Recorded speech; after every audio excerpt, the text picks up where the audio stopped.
So everyone always says expectations are everything. And LSU football reports to camp on Wednesday. First practice will be Thursday. So we're getting so close. I think it's time now to set the expectations. But what's even more important, I think, is what is Brian Kelly doing on the inside to ensure that our expectations on the field can be met. We'll break that down and more on today's edition of Locked On LSU. You are Locked On LSU, your daily podcast on the LSU Tigers. Part of the Locked On Podcast Network. Your team every day.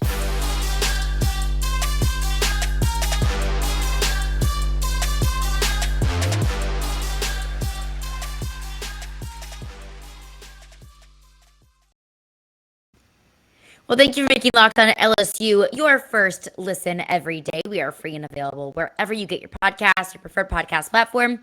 Plus, you can also find us on YouTube as well at Locked On LSU. My name is Caroline Fenton, and I am your host, as I am every day. You can find me on Twitter at CarolineFenton1. I post all my LSU takes, college football takes in general. So you can find me there. But first and foremost, LSU will report to camp tomorrow on Wednesday. First official practice will be August 4th on Thursday. So we are so close. You can almost taste it. Shout out to Natasha Bedingfield for that. But I think, before we go into the season, it's important to set expectations for what we think is going to be a good season.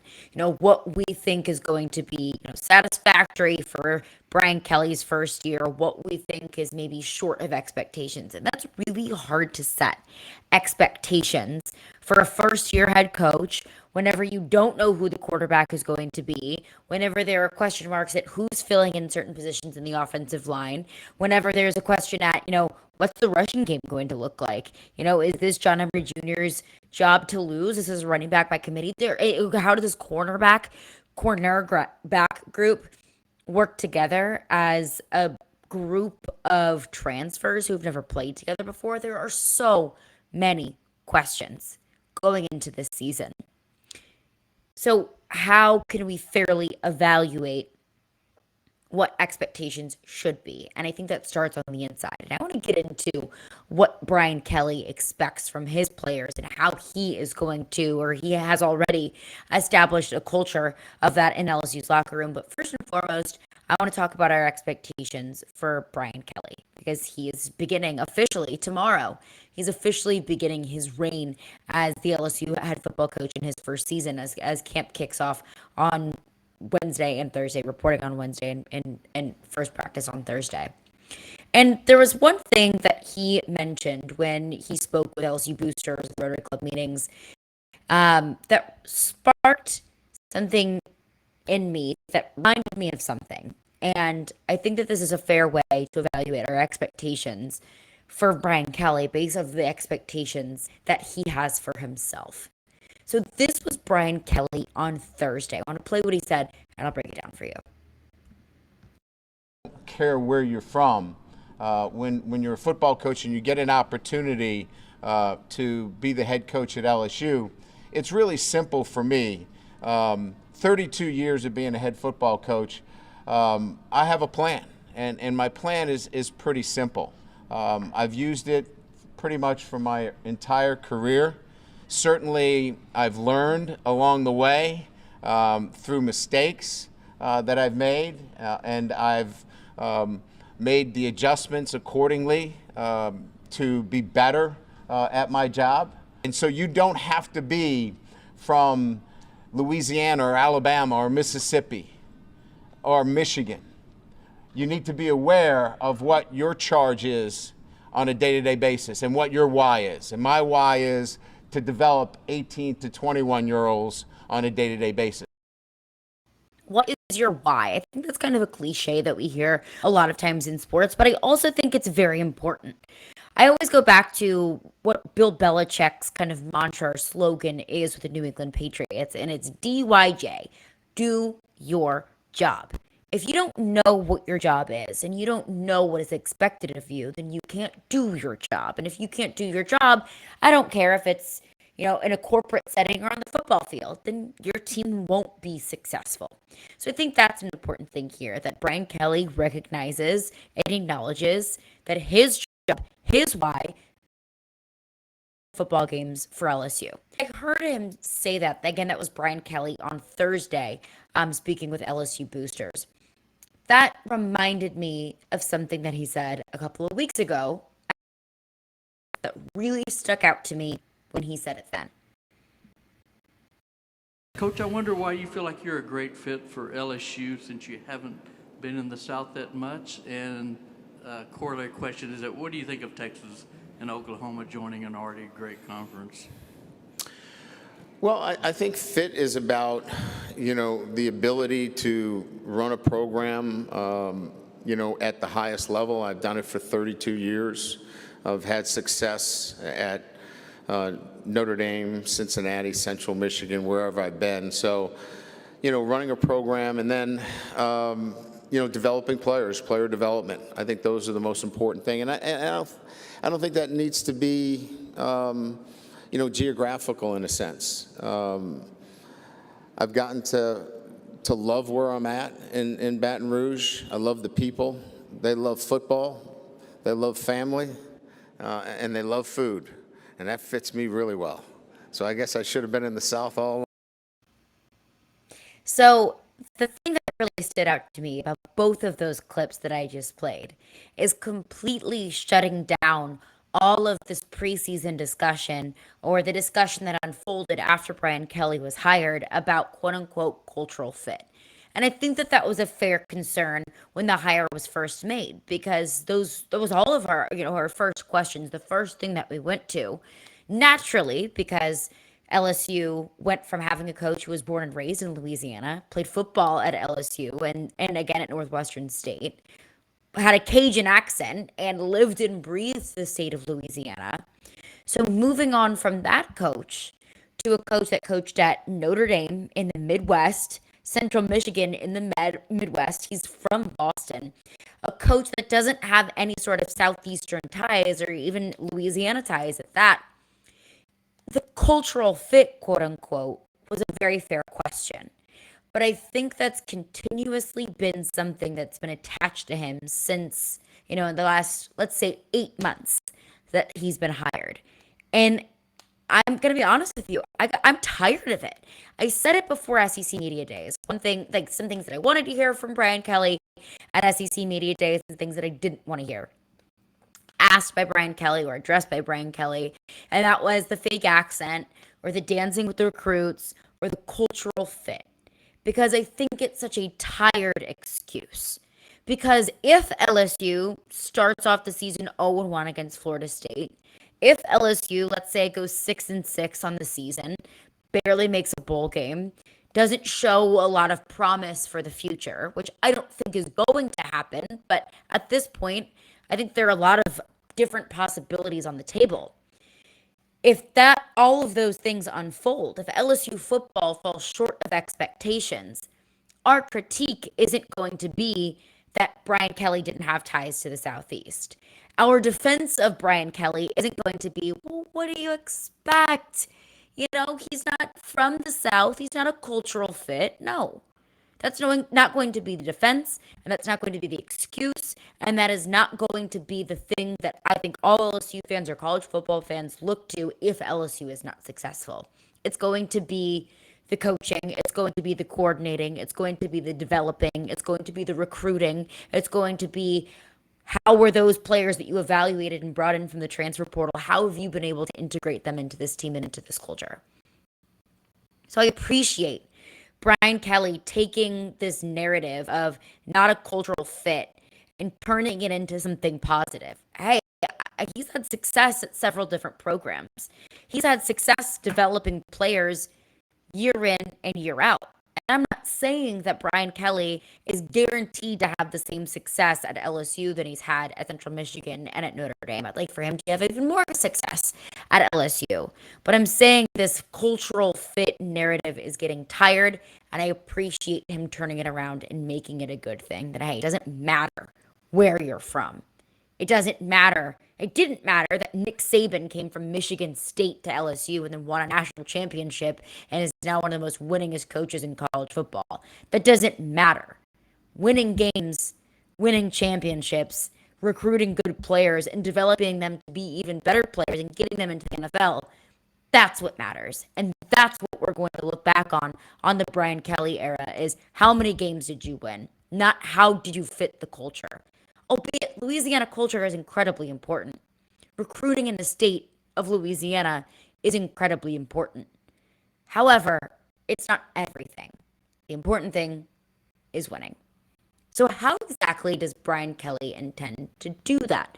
What is, while we talk about culture, what's the culture that he's tried to instill in this locker room? He addressed that on Thursday, and I want to break that down coming up next. But before we do that, I want to tell you about LinkedIn. So if you're trying to hire the right people for fall, if you're bringing new people into your team or to help your small business fire on all cylinders, LinkedIn Jobs is here to make it easier for you to find the people that you want to talk to faster and for free. It's incredibly easy to do this with LinkedIn Jobs. You can create a free job post in just minutes, and you'll reach your network and beyond to the world's largest professional network of over 810 million people.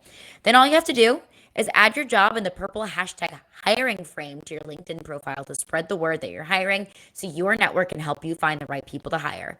They've got simple tools like screening questions. They make it easy to focus on the candidates with just the right skills and experience so you can quickly prioritize who you'd like to interview and hire. No sense in reviewing all of these applications that don't fit your very specific criteria. And it's why small businesses rate LinkedIn Jobs #1 in developing quality hires versus leading competitors. LinkedIn Jobs helps you find the candidates you want to talk to faster. Plus, did you know every week nearly 40 million job seekers visit LinkedIn? Post your job for free at linkedin.com/lockedoncollege. That's linkedin.com/lockedoncollege to post your job for free. Terms and conditions apply. Well, thank you for making Locked On LSU your first listen every day. Like I said, LSU football will report to camp on Wednesday. First practice is on Thursday. It's happening. Football is happening. Football is back. I've been out at NFL training camp over the past couple of weeks, so I've gotten the bug a little bit, and I'm just ready for college football to kick off as well. But Brian Kelly has a difficult job at hand, not just trying to turn around any of the damage that was done from the former coaching staff and, kind of instill this solid foundation in the locker room, but he also has a difficult job doing it as a first-year head coach, trying to turn things around quickly for a fan base that expects excellence from their football team. So Brian Kelly spoke with LSU boosters this past Thursday and laid out his plan. Not on the field, not X's and O's, and not what the plan is for Florida State, but what the plan has been, and will continue to be to ensure success, not just against Florida State, and not just against Mississippi State a couple weeks after, and not just against Alabama every year, but how to instill this foundation to ensure continued success week in and week out. Here's a quick overview from Brian Kelly about what his expectations are for the locker room and how he's attempting to execute that. So when we talk about our mission, we lay down the vision. And what we do is we build traits in our players, traits of excellence on a day-to-day basis. Every single day, we're working on habits that our players will have on a day-to-day basis, so they're doing the little things the right way. So you're not scratching your head going, why did he jump offside on 4th down?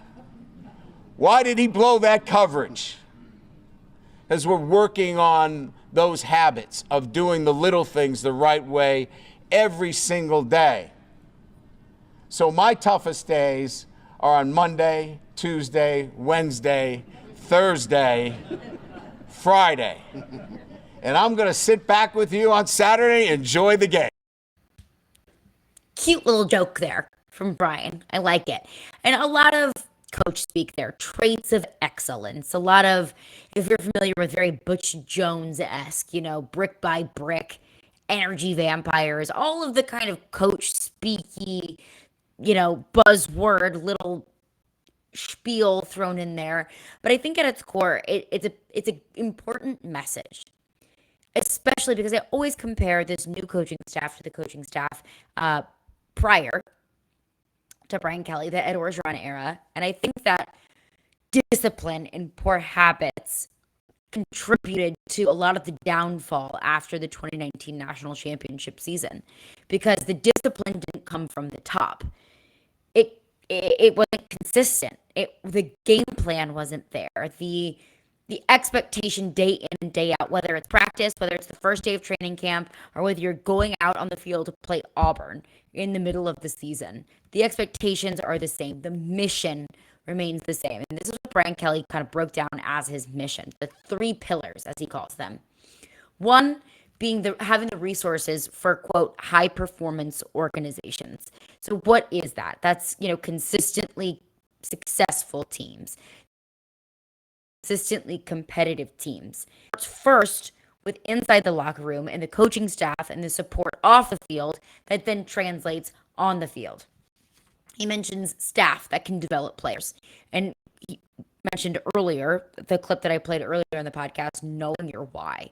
That's important for the head coach. That's important for the coordinators. That's important for all of the guys on the sideline, but that's also important for each and every player stepping into the locker room, is knowing their why. What's your job? Why are you doing that? Because just executing your job is much different and is much more shallow than understanding the role at hand and why you play a specific role. So I think that's important. He also, mentions support from the athletic director, support from President Tate, support from boosters, things like that. That's not something that I think that's exclusive to this coaching staff. In fact, I know it's not. Support from the top has always existed for LSU football, but I think it's understanding that support trickles down into the locker room. And player development was something that isn't just in that pillar, but also it's a theme throughout the 3 pillars of a high-performance organization that Brian Kelly cited here. The second one that I think is incredibly important is his emphasis on player-led teams. That successful teams have a player-led culture, that the locker room needs to be upheld from the players themselves and holding the players accountable. That a team can't be successful if it's just the coordinator holding you accountable, if it's just the head coach holding you accountable. It means more, and it's just different when it comes from within the locker room. Whenever the people that are holding you accountable are on the field with you, when you're running plays with the guys who hold you accountable, I think it's important having that support coming from within. So a player-led team and empowering players to take on leadership roles, I think is important. And I think it's important to the health of a team. And I think that's something that you may roll your eyes and you say, doesn't matter if you're not beating Alabama year in and year out. I understand that that's the end goal, but I don't think that you can necessarily get there whenever your culture isn't there, whenever the leadership isn't there, whenever it's constantly the coaches or the coordinators, or it's coming from the top, the accountability is coming from the top. You can't withstand continued success whenever accountability doesn't come from all angles and from all areas. And the third pillar that Brian Kelly cited on Thursday was a positive teaching environment. He said that every player wants to feel coached and developed in a very positive and open and accepting and inviting way. He also said that the coaching staff wants to be demanding, but never demeaning, but to never break down player's confidence, to make sure that all criticism is constructive criticism and it's not just yelling in a player's face, to make sure that everyone is learning, to make sure that, we're going to ask a lot of you, like we're going to get your ass now, but we're never going to ask something of you that we wouldn't ask of someone else, that we wouldn't ask of ourselves. And I think that's important when building trust. And that's a big key here, especially in year one, when you have a lot of spillover of players that were in the Orgeron era. It could potentially even be your starting quarterback in Miles Brennan. It could be John Emery Jr. It could be Jack Besh and B.J. Ojolari and Kayshon Boutte, all of these players that developed a trust system and trusted the Ed Orgeron era enough to commit to play football there and play football there, for multiple years for some of those guys. So developing trust within this new coaching staff, I think, is very important. But I think that comes from, teaching and coaching and always framing things in as positive of a way as possible. So I think all three of those things, the biggest thing that really comes away from me is player empowerment and development. That is how you build a championship culture. That is what I look to as the massive drop-off after the 2019 season. I understand that LSU lost a ton of players in the NFL draft, and if you can't continue to, bring in talent, or if you're losing your veteran guys and you're kind of turning players over year in and year out, that's incredibly difficult. But also that comes from development as well. I looked at Alabama. I mean, they have players taken in the draft every year. I looked at Georgia. They had more players taken in the draft this year than any other team in college football, but Georgia's still favored to win the East. Georgia still has great odds to win the national championship. Now we'll see how that turns out.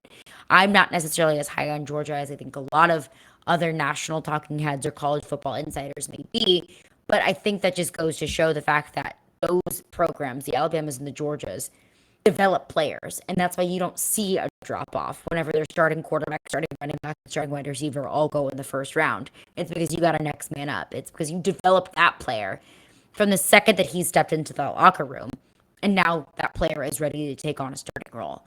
So I think player development and player empowerment are the biggest key takeaways from Brian Kelly's mission, and that's the foundation. Winning is what you build on top of that, but I don't think that you can have one without the other. But coming up next, got a little bit of LSU baseball news, a little bit of an LSU football chaser to end the show on, so we'll get into that coming up next.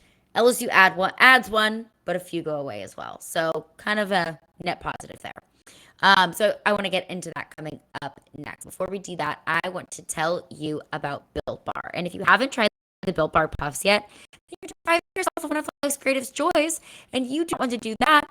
And there's a new flavor with the Built Bar Puffs. They're delicious, indulgent cookie dough. It's covered in chocolate, just like all Built Bars and Built Puffs are, and it is absolutely delicious. So let me introduce you to your new favorite, the cookie dough chunk puffs. They've got a texture. They're not overly filling, not overly sweet. They've got real cookie dough chunks, and of course, covered in 100% real chocolate. Now, one of the joys of eating cookie dough without the hassle of making it, because I know whenever I make cookies, I don't go much further than the cookie dough because I end up just eating the cookie dough, but it's not healthy for me when I do that. But the Built Bar Puffs, the cookie dough flavor, they're healthy for you. The cookie dough chunk puffs are only 160 calories, and they have a whopping 15 grams of protein in them, so these will keep you full all day long. Run to Built.com to snag a box for you and the family. It'll be a perfect treat. Or you can find a really good hiding place and just hoard them for yourself. I recommend that. That's what I do. Plus, like all Built Bars, the new cookie dough chunk puff is covered in 100% real chocolate. They're healthy and they're tasty. They've got a light, fluffy texture. They are so delicious. And what is great about Built Bars, all their bars are made with collagen protein, which your body absorbs more efficiently. They've got a ton of health benefits. It's good for your hair, your skin, and your nails. So you know that when you're eating something that tastes really good, you're also eating something that is good for you. So go to Built.com and use promo code LOCKED15. That's LOCKED15, and you'll get 15% off your order. That's promo code LOCKED15. So some quick LSU baseball news. One giveth and one taketh away. I will start on the bad news.